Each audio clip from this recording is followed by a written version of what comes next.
မြောက်ကိုရီးယားအရာရှိကတခြားလုံးကိုတမင်တက်တက်ချပစ်လိုက်တယ်ပြီးတော့တင်ကေတာသဘောမှုတ်လိုက်သေးပြီးမှစစ်သားပါဇက်တွေကိုခွင့်ကျွေးလိုက်တာစစ်သားခမရအကြီးအကျယ်အဆက်ကွဲသွားတာနဲ့တောင်ဘက်ကိုကူးပြောင်းမေလို့စိတ်ပိုင်းဖြတ်လိုက်တာပေါ့အဲ့ဒီနေ့ညနေခင်းမှာလူတွေအားလုံးပွဲတော်ကိုတက်နေကြတော့သူကသူ့တပ်ပုံလေးကိုတီချလေးဖြတ်ထုတ်လိုက်တယ်ပြီးတော့ဖြတ်တန်းခွင့်လက်မှတ်တစ်ခုကိုထုတ်ယူပြီးအဲ့ဒီပေါ်မှာတပ်ပုံကိုကတ်လိုက်တယ်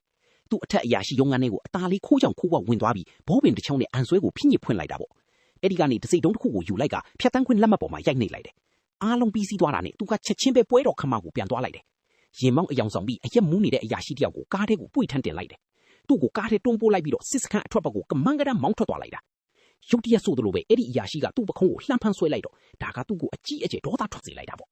စိတ်ထဲမှာတော်တော်လေးလှုပ်ရှားနေခဲ့တာပေါ့နော်ကံကောင်းတာကတော့အဲ့ဒီအရာရှိကရေပဲတောက်ချင်တာပါအရာရှိကိုမြင်တာနဲ့ကင်းဆောင်ကချက်ချင်းကိုအလီးပြူလိုက်တာပေါ့ကိုနန်လည်းစခန်းထဲကနေအောင်မြင်မောင်းထွက်လာနိုင်ခဲ့တယ်လीအဲ့ဒီအရာရှိပြန်နိုးလာတဲ့အချိန်မှာတော့သူ့ကိုယ်တိုင်လေခွင်းပြင်ထဲမှာလဲလျောင်းနေတာကိုတွေ့လိုက်ရတယ်ဒီလိုနဲ့ကိုနန်တယောက်တောင်ကိုရီးယားဘက်ကိုဆက်မောင်းလာနေရင်ကနေမထင်မှပဲကားစီကုန်သွားခဲ့တာပေါ့အဲ့ဒီအချိန်မှာပဲစစ်တပ်က3စီးကဘီးကနေဖြတ်မောင်းလာခဲ့တာပါကိုနန်ရဲ့ကားကိုမြင်တာနဲ့သူတို့လည်းရက်လိုက်ကြတာပေါ့တန်တရားမဝင်အောင်သူတို့စီကစီတောင်းပေါ်မှာလွေလို့တခြားရွေးစရာလမ်းလည်းမရှိတော့ဘူးလေသူ့ရဲ့အတုလောက်ထားတဲ့ဖြတ်တန်းကွင်းကတ်ကိုထုတ်ပြလိုက်ပြီးမယ်လေဒါကတန်တရားကိုပို့ပြီးတိုးပွားစေလိုက်တာပေါ့အရာရှိကလည်းချက်ချင်းဖုံးထုတ်ပြီးကိုနန်ဘေယူနစ်ကလည်းဆိုတာစစ်စီးကိုဖုံးခေါ်လိုက်တာပေါ့ဒီလိုအရေးကြီးတဲ့အချိန်မှာကိုနန်ကမျက်မှန်အမေကိုအီးစီးစီးတက်လိုက်ပြီးသူကလျှို့ဝှက်မစ်ရှင်တခုထမ်းဆောင်နေတယ်လို့ပြောလိုက်တာပါပဲ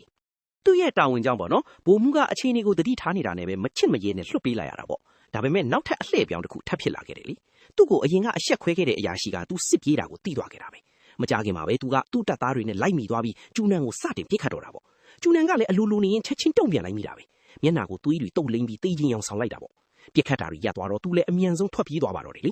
အရာရှိကလည်းချက်ချင်းပဲနောက်ကနေလိုက်တော့တာပဲအသက်ရှင်ဖို့အတွက်ကျူနန်က6ထဲကိုခုန်ချပြီးအောက်ကရေထဲထိုးဆင်းသွားလိုက်တာပေါ့နောက်ဆုံးတော့ကျူနန်ကစစ်ရေးနေနမိတ်မြင်းကိုရောက်သွားပါတော့တယ်တိတ်မဝေးတဲ့ရှိမှာပဲတောင်ကိုရီးယားစစ်သားတွေကိုသူမြင်လိုက်ရတာပေါ့ဒါပေမဲ့အရာရှိကတော့လိုက်မိလာခဲ့တယ်သူကတောင်ကိုရီးယားဘက်ကိုအားကုန်ပြေးသွားခဲ့တာဒါပေမဲ့ချက်ချင်းပဲပေါင်ရင်းကိုအပြစ်ခံလိုက်ရတာပေါ့အရှုံးမပြီးပဲကျူနန်ကစပ်ပြီးရှိကိုတိုးသွားနေတာပဲအရာရှိကလည်း EECC ပဲနောက်ကနေလိုက်လာပြီးနောက်ဆုံးအဆုံးသတ်လိုက်ပါတော့တယ်38မြင်းပြိုင်ကနေတလှမ်းမေးလို့တော့တဲ့အချိန်မှာသူလေးကျသွားခဲ့တာပေါ့